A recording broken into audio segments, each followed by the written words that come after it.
Joining me now to analyze the Biden administration's response to Iran's attack is Tommy Wooler. He's the president and CEO of the Center for Security Policy.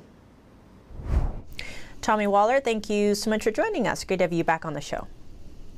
Yeah, thanks for having me on, Tiffany. Now, Iran launched a slew of missiles and drones on Israel over the weekend. Almost all were intercepted. Now, Iran has said that the attacks has concluded, but that if Israel retaliates, Iran will then attack again and much stronger. Now, President Biden has reportedly told Israel's Prime Minister Benjamin Netanyahu, quote, "You gotta win, take the win." How do you see Israel responding? How likely is this to escalate? Yeah, well, if President Biden is telling Netanyahu that you've got to win, that's absolutely wrong. What Israel fortunately had, they were blessed with having the world's most comprehensive ballistic missile system and a whole lot of people praying for that country.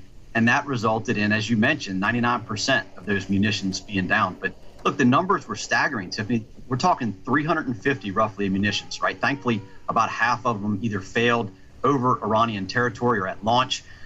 About 25% were actually intercepted by the air forces or the assets of CENTCOM.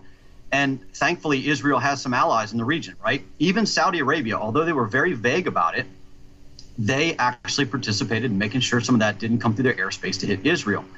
And so a win for Israel is being the strong horse in the region and deterring further aggression from Iran. I mean, what you're talking about is a regime. The Ayatollahs have lit brush fires all over that region for decades. And if they think they can get away with it, they'll continue to do it. And so Biden's absolutely incorrect in articulating this as a win. This is what it's supposed to look like when somebody attacks your nation with ballistic missiles and you have your plan together.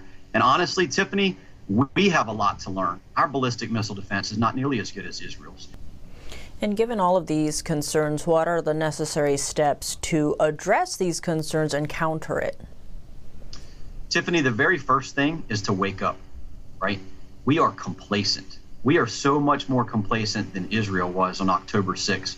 The Israeli people woke up on October 7th. And thankfully, I mean, what you saw were hundreds of thousands of volunteers mobilized and flocked to that country and in that country to put the uniform on and fight for their country.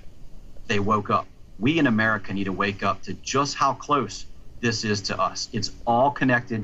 Tiffany, it's in our report, the connected nature between all these adversaries and even our open southern border. It's time for Americans to wake up.